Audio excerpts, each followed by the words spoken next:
அதிகாரம் 7.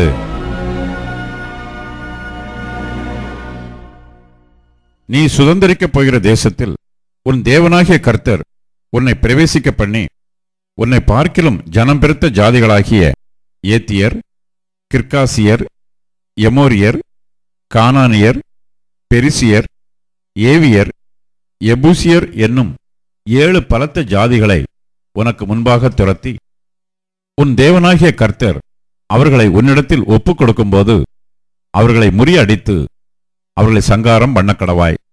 அவர்களுடைய உடன்படிக்கை பண்ணவும் அவர்களுக்கு இரங்கவும் வேண்டாம். அவர்களுடைய சம்பந்தம் கலவாயாக. உன் குமாரத்திகளை அவர்கள் குமாரருக்கு கொடாமலும் அவர்கள் குமாரத்திகளை உன் குமாரருக்கு கொள்ளாமலும் இருப்பாயாக.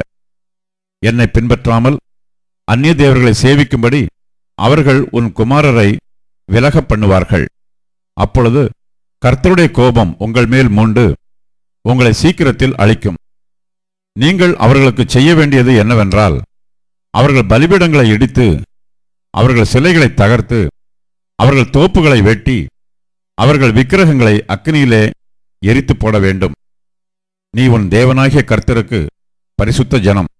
பூச்சக்கரத்திலுள்ள எல்லா ஜனங்களிலும் உன் தேவனாகிய கர்த்தர் உன்னை தமக்கு சொந்தமாயிருக்கும்படி தெரிந்து கொண்டார். சகல ஜனங்களிலும் நீங்கள் திரட்சியான ஜனம் என்று கர்த்தர் உங்கள் பேரில் அன்பு வைத்து உங்களை தெரிந்து கொள்ளவில்லை. நீங்கள் சகல ஜனங்களிலும் கொஞ்சமாயிருந்தீர்கள். கர்த்தர் உங்களில் அன்பு கூர்ந்ததினாலும் உங்கள் பிதாக்களுக்கு இட்ட ஆணையை காக்க வேண்டும் என்பதனாலும் கர்த்தர் பலத்த கையினால் உங்களை புறப்பட பண்ணி அடிமைத்தன வீடாகிய எகிப்தினின்றும் அதன் ராஜாவான பார்வோனின் கையினின்றும் உங்களை மீட்டுக் கொண்டார்.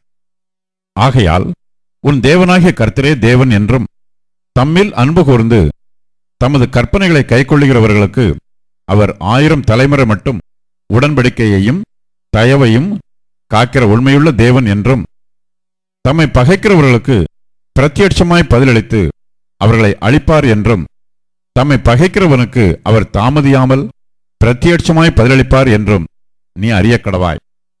ஆகையால் நீ செய்யும்படி நான் இன்று உனக்கு கட்டளையிடுகிற கட்டளைகளையும் நியாயங்களையும் கைக்கொள்வாயாக.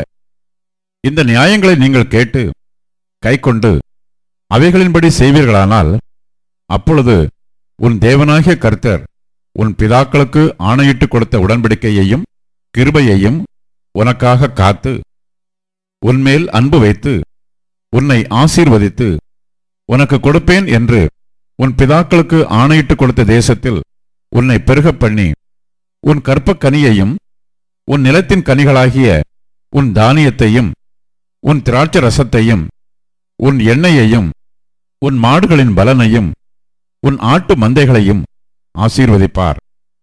சகல ஜனங்களை பார்க்கிலும் நீ ஆசீர்வதிக்கப்பட்டிருப்பாய். உங்களுக்குள்ளும் உங்கள் மிருக ஜீவன்களுக்குள்ளும் ஆணிலாகிலும் பெண்ணிலாகிலும் மலடிருப்பதில்லை. கர்த்தர் சகல நோய்களையும் உன்னை விட்டு விலக்குவார். உனக்கு தெரிந்திருக்கிற எகிப்தியரின் கொடிய ரோகங்களில் ஒன்றும் உன்மேல் வரப்பண்ணாமல் உன்னை பகைக்கிற யாவர் மேலும் அவைகளை வரப்பண்ணுவார். உன் தேவனாகிய கர்த்தர் உன்னிடத்தில் ஒப்புக் கொடுக்கும் சகல ஜனங்களையும் நிர்மூலமாக்க கடவாய். உன் கண் அவர்களுக்கு இறங்காதிருப்பதாக. அவர்கள் தேவர்களை நீ சேவியாமல் இருப்பாயாக. அது உனக்கு கண்ணியாயிருக்கும். அந்த ஜாதிகள் என்னிலும் ஜனம் பெருத்தவைகள். நான் அவர்களை துரத்தி விடுவது எப்படி என்று உன் இருதயத்தில் சொல்லிக் கொண்டாயானால் உன் தேவனாகிய கர்த்தர் பார்வோனுக்கும் எகிப்தியர் யாவருக்கும் செய்ததையும் உன் கண்கள் கண்ட பெரிய சோதனைகளையும் அடையாளங்களையும் அற்புதங்களையும் உன் தேவனாகிய கர்த்தர் உன்னை புறப்பட பண்ணி காண்பித்த பலத்த கையையும் ஓங்கிய புயத்தையும் நன்றாய் நினைத்து அவர்களுக்கு பயப்படாதிரு. நீ பார்த்து பயப்படுகிற எல்லா ஜனங்களுக்கும் உன் தேவனாகிய கர்த்தர் அப்படியே செய்வார். மீதியாயிருந்து உனக்கு தப்பி ஒளித்துக் கொள்ளுகிறவர்களும் அழிந்து போகும் மட்டும் உன் தேவனாகிய கர்த்தர் அவர்களுக்குள்ளே குளவிகளை அனுப்புவார். அவர்களை பார்த்து பயப்பட வேண்டாம். உங்கள் தேவனாகிய கர்த்தர் உங்களுக்குள்ளே இருக்கிறார். அவர் வல்லமையும் பயங்கரமுமான தேவன். அந்த ஜாதிகளை உன் தேவனாகிய கர்த்தர் கொஞ்சம் கொஞ்சமாய் உன்னை விட்டு துரத்தி விடுவார். நீ அவர்களை ஒருமிக்க நிர்மூலமாக்க வேண்டாம். நிர்மூலமாக்கினால் காட்டு மிருகங்கள் உன்னிடத்தில் பெருகி போகும். உன் தேவனாகிய கர்த்தர் அவர்களை உன்னிடத்தில் ஒப்புக் கொடுத்து அவர்கள் அழியும் மட்டும் அவர்களை மிகவும் கலங்கடிப்பார். அவர்களுடைய ராஜாக்களை உன் கையில் ஒப்புக் கொடுப்பார். அவர்கள் பேர் வானத்தின் கீழ் இராதபடிக்கு அவர்களை சங்கரிக்க கடவாய். நீ அவர்களை சங்கரித்து தீர் மட்டும் ஒருவரும் உனக்கு எதிர்த்து நிற்க மாட்டார்கள். அவர்கள் தேவர்களின் விக்கிரகங்களை அக்கினியினால் சுட்டெரிக்க கடவாய். நீ அவைகளால் சிக்கிக் கொள்ளாதபடிக்கு அவைகளில் இருக்கிற வெள்ளியையும் பொன்னையும் இச்சியாமலும் அதை எடுத்துக்கொள்ளாமலும் இருப்பாயாக. அவைகள் உன் தேவனாகிய கர்த்தருக்கு அருவருப்பானவைகள். அவைகளைப் போல நீ சாபத்துக்குள்ளாகாதபடி அருவருப்பானதை உன் வீட்டிலே கொண்டு போகாயாக.